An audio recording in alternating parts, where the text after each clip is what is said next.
자, 오늘 데살로니가 전서 4장부터 전체로 볼 때 후반부가 시작이 됩니다. 우리가 지난 3번에 걸쳐서 데살로니가 전서 묵상했습니다. 간단히 복습을 하고자 하는데요, 여러분, 이 데살로니가 지방에 세워진 교회가 데살로니가 교회고, 이 데살로니가 교회는 일찍이 사도 바울과 실라가 복음을 전하는 가운데 복음의 응답이 있었습니다. 그러므로 교회가 세워지게 되었어요. 그리고 사도 바울은 그들에게 편지로 보내게 되었으니 그것이 바로 데살로니가 전서다. 함께 나누었습니다. 그곳에 가서 복음을 전할 때에 반응이 좋았습니다. 그러므로 교회가 설립되게 되었으니 교회가 잘 성장해 갈 것이다, 그런 생각을 가지고 있었어요. 그런데 문제가 생겼으니 그 데살로니가 지방에 살고 있는 사람들 중에 로마 정부의 이 사명을 감당하고 있는 자들 중에서 사도 바울이 전하는 말씀을 들으니 가장 훌륭하시고 능력이 많으신 왕은 누구신가? 예수님이라고 전하는 거예요. 예수님의 그 왕 대신, 제사장 대신, 그리고 선지자 대신 이 메시아의 내용에 대해서 전하니 그들이 이해가 되지 않으니 했습니다. 로마 제국의 황제가 있는데 황제보다 더 높은 예수님의 모습으로 비춰지게 되니 물론 진리를 깨닫지 못해서 그런 것이죠. 그러므로 이 사도 바울과 실라를 잡아들이려 했습니다. 그와 같은 상황에서 이제 데살로니가 교회가 시작된 지 얼마 안 됐음에도 불구하고 더 많은 곳에 복음을 증거해야 하니 그곳을 갑자기 떠나게 되었어요. 그래서 아테니라고 하는 곳으로 가서, 오늘날의 아테네 아니겠습니까? 그곳에 가서 복음을 전하게 되었는데 두고 온 저들이 마음에 걸리는 것입니다. 염려가 되는 것이에요. 이제 시작된 지 얼마 되지 아니했는데 그 핍박 속에서도 믿음을 제대로 지키고 있는 것인지, 신앙 생활을 견고히 유지해 나가고 있는 것인지, 이 부분에 대해서 염려가 되니 디모데를 보냅니다. 그리고 디모데가 그들을 만나고 돌아와서 전하는 보고가 그들은 믿음을 잘 지키고 있습니다. 견고히 믿음을 지키고 있습니다. 또한 그들은 복음으로 증거해 준, 그러므로 구원을 받게 해준 사도 바울과 또한 실라를 많이 보고 싶어 합니다. 이와 같은 내용으로 전하게 되니 사도 바울의 마음이 안심이 되었어요. 감사가 넘치게 되었어요. 그러므로 감사의 표현을 하고 더더욱 굳세게 견고하게 믿음 생활을 잘해라 라고 적어서 보낸 서신이 바로 이 데살로니가 전서가 되는 것입니다. 그리고 이제 오늘 4장에 들어와서 더욱더 굳세게 믿음을 잘 지켜라 하는 내용으로 전하고 있는 내용이 오늘 우리가 함께 대하는 것인데요. 자, 오늘 4장에서 바울은 격려하면서 권면을 하는데요, 뭐라고 말씀하시는가? 하나님을 기쁘시게 하는 삶을 살아라, 그리고 권면합니다. 4장 1절 말씀인데요, 우리 다시 한번 읽도록 하겠습니다. 시작.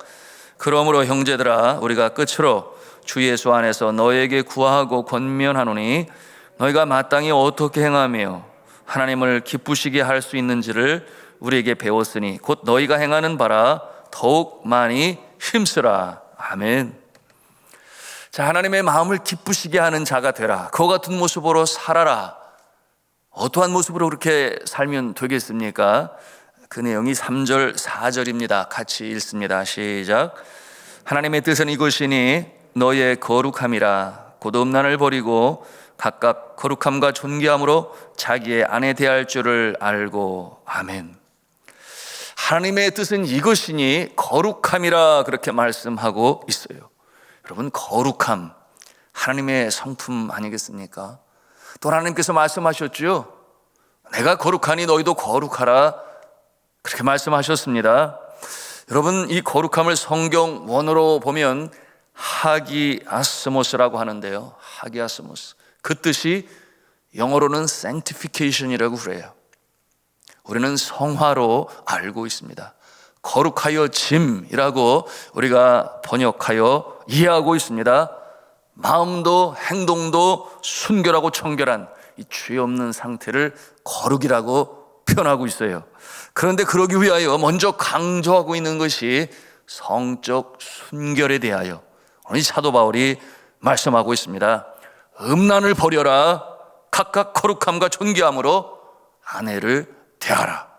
그렇게 말씀하고 있어요.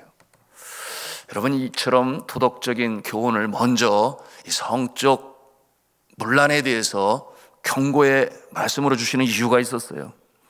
당시 고린도 지방이나 이 데살로니가 지방이나 성적으로 아주 문란한 도시였으니 특별히 이 헬라인들이 그와 같은 세계관, 그와 같은 문화 속에 살아가고 있었습니다. 여러분, 그야말로 세상이지요. 그리고 그와 같은 성적 문란을 당연한 것처럼 그렇게 여기고 살았습니다. 대부분의 남자들이 이 결혼 관계 밖에서, 가정의 굴레 밖에서 자기들이 성적 만족을 추구하는 것을 그저 당연한 것으로 여기는 그 같은 세속 문화 속에 살고 있었던 그 모습이 있었으니 이 사도 바울이 데살로니가 전서를 쓰고 있었던 이 고린도, 그 고린도 도시만 해도 우리에게는 비너스로 알려져 있어요. 비너스, 아프로디트라고 하는 이 여신을 모시는 신전이 있었는데 거기에는 약 1000명에 달하는 여자들이 공창으로서 자리를 잡고 있었습니다. 그 모습이 완전 세상이죠. 성경의 가르침과는 너무나 다른 그와 같은 문화 속에 살고 있는 모습이었어요. 그 모습을 보는 이 사도 바울의 마음이 염려가 됩니다. 데살로니가 교회, 이제 막 교회 안에 예수 믿는 자로 들어온 자들이 행여나 그 과거의 구습을 끊어내지 못하고 그 모습으로 교회 안에 들어오면 아니 되는데 이런 마음을 갖게 되니 이 부분에 대해서 언급을 하는 것입니다. 행여라도 그 세상 문화 속에 거하지 말아라. 이제는 예수님의 자녀로 순결한 삶을 살아라. 거룩함을 추구하라. 세상 문화에서 떠나라. 하나님께서 돕는 베풀로 주신 아내를 존귀히 여겨라. 이와 같은 내용으로 권면하는 것입니다. 여러분, 오늘날은 어떠합니까? 데살로니가 지방이나 고린도 도시의 그와 같은 모습처럼 내놓고 그와 같은 모습은 아니지만 은밀하게 숨어서 하는 모습들이 왜 없어요? 물론 우리 믿음의 사람들에게는 그런 모습이 없겠습니다만은 더욱이 우리나라 대한민국이 2015년에 간통죄라고 하는 형법을 폐지시켜버리지 않았나요? 그래서 그 모습이 옳다라고 말하는 것은 아니지만 그것이 법적인 저촉을 받지 않게 되니 얼마나 세상이 불안해졌는지 몰라요. 여러분들 아실 거예요. 이 간통법이 폐지됨으로 인해서 오히려 큰 소리 치는 사람들이 있어요. 사랑에 빠지는 것이 무슨 잘못이냐, 이렇게 큰 소리를 치는. 사랑에 빠지는 것이 무슨 잘못이 있나요? 문제는 그와 같은 모습을 통해서 부부간에 맺은 이 신성한 결혼의 이 언약은 어떻게 되는 것입니까? 이와 같은 모습을 통해서 이혼을 하는 것은, 그래서 가정이 깨지는 것은 또 누가 책임질 것입니까? 분명히 이것은 죄악이지요. 6절 말씀에 뭐라고 그랬어요? 이 일에 분수를 넘어 형제를 해하지 말라. 일에 분수를 넘어 형제를 해하지 말라. 여러분, 자신의 성적 만족을 추구하기 위하여 분수를 넘어서 형제를 해하지 말라. 이게 무슨 뜻이겠습니까? 자신의 그와 같은 행동이 자신의 가정만 망가뜨리는 것이 아니에요. 바로 형제의 가정까지도 망가뜨리게 되는 이와 같은 모습이 되는 것이니 형제를 해하지 말라. 그렇게 분명히 말씀하고 있는 것입니다. 세상은 그러할지 몰라요. 그러나 믿음의 사람들은 절대 그래서는 아니 됩니다. 오늘 5절 말씀에 그랬어요. 뭐라고 그랬습니까? 하나님을 모르는 이방인과 같이 세욕을 따르지 말고. 하나님 모르는 이방인들은 그럴 수 있을지 모르겠어요. 여전히 공중 권세 잡은 사단의 이 괴계 속에 마음을 빼앗겨 버리면 이와 같은 상황이 되고 마는 것이지요. 그런데 이 7절에 우리 믿음의 사람이 거룩함에 대해서 다시금 강조를 합니다. 뭐라고 그랬어요? 하나님이 우리를 부르심은 부정하게 하심이 아니요 거룩하게 하심이니 라고 말씀을 해요. 그리고 8절에 아주 엄중히 경고를 하는데요, 저버리는 자는 이라고 말씀하죠. 저버리는 자는, 자신의 아내를 저버리는 자는, 그런 뜻입니다. 뭐라고 그랬어요? 너에게 성령을 주신 하나님을 저버리는 것이라, 그렇게 말씀합니다. 얼마나 이 참 엄중한 그리고 섬뜩한 말씀입니까? 무서운 심판이 임하게 될 것이다. 여러분, 그러므로 우리가 늘 기도함으로 깨어 있어야 합니다. 우리의 마음을 지킬 수 있어야 돼요. 성령 충만한 모습으로 우리가 살아가야 하는 것입니다. 이어주시는 말씀 11절에 보니 조용히 자기 일을 하고 너희 손으로 일하기를 힘쓰라, 그렇게 말씀하고 있어요. 한글 개역 성경에는 종용하여라고 번역을 했어요. 그 뜻이 침착하게, 평온하게, 안정된 모습으로 너희 손으로 일하기를 힘쓰라. 하나님이 주신 생업에 충실하라, 그런 뜻이에요. 안정되게, 침착하게, 평온하게. 여러분, 반대의 모습은 어떠한 모습이 될까요? 불안하게, 소란스럽게, 불안정한 모습으로 생업에 힘쓰는 모습이니 그러지 말아라. 여러분, 당시 데살로니가 교인들 중에는 장차 오실 예수 그리스도에 대하여 곧 임박할 종말을 믿고 있었어요. 곧 주님이 오실 것이다. 그러니 그들의 마음에 안정이 없었어요.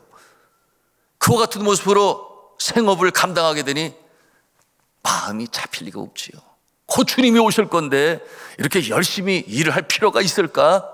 이제는 만사 제껴놓고 오실 주님을 맞이할 준비를 해야 되는 것 아닐까? 이와 같은 생각을 가지고 있었으니 일이 손에 제대로 잡히지 않지. 삶에 안정이 없어요. 무질서를 야기시켰고 그들의 생업 가운데 소홀히 하게 만들고 정상적인 이 활동을 하지 못하게 했습니다. 자, 이와 같은 모습 여러분은 어떠하십니까? 언제 주님께서 재림하시리라 믿고 있습니까? 잘 몰라요? 그렇다면 언제 오실지 아는 게 좋을까요? 아니면 모르는 게 좋을까요? 모르는 게 낫겠어요? 아무리 생각해봐도 그런 것 같지요. 언제 오는 것을 알기로 한다면 적당히 살다가 아이고 이제 오실 날이 3달 남았네, 열심히 신앙생활 해야지, 이렇게 된다거나, 아니면은 불안함 속에서, 그렇죠? 오늘 말씀한 것처럼 조용히, 종용히, 평온하게, 침착하게 사는 것이 아니라 그야말로 불안정한, 생업에 충실하지 못하는 그런 모습이 있을 수 있어요. 여러분, 그때를 알 수 있다 함은 신학적 용어로 시한부 종말론이라고 그래요. 시한부 종말론. 이 시한부 종말론은 세기 말적 현상으로 반복이 되어 나타나니 한 세기가 맞춰질 때쯤 되면 영락없이 이 시한부 종말론이 주 3세기로부터 매 세기 말마다 반복되어 나타났어요. 우리나라에서는 1960년대 이후에 나타나게 되었는데요, 동방교주인 노광공은 1965년 8월 15일이 주님 오시는 날이다. 왜 그렇게 생각했을까? 생각해보니 8월 15일이 광복절이잖아요. 뭔가 뜻깊은 날이라 여겼는지 모르겠어요. 그런가 하면 장막성전의 교주 유재열은 1969년 11월 1일에, 천국복음전도회 구인회는 1973년 11월 10일에, 그리고 1989년도에는 8월 8일을 종말로 기다리며 전북 회문산으로 주부 34명이 집단 가출하는 그런 사건도 있었어요.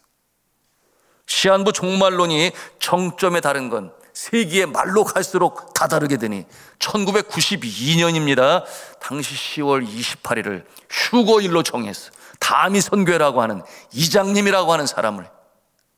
여러분 아실 거예요. 우리 동시대에 이와 같은 일이 있었으니. 그런가 하면 하나님의 성에는 9월 28일을 그리고 다베라 선교회는 10월 10일, 그래서 50여 개의 이 집단 종파들이 시한무 총발로를 주장하게 되었어요.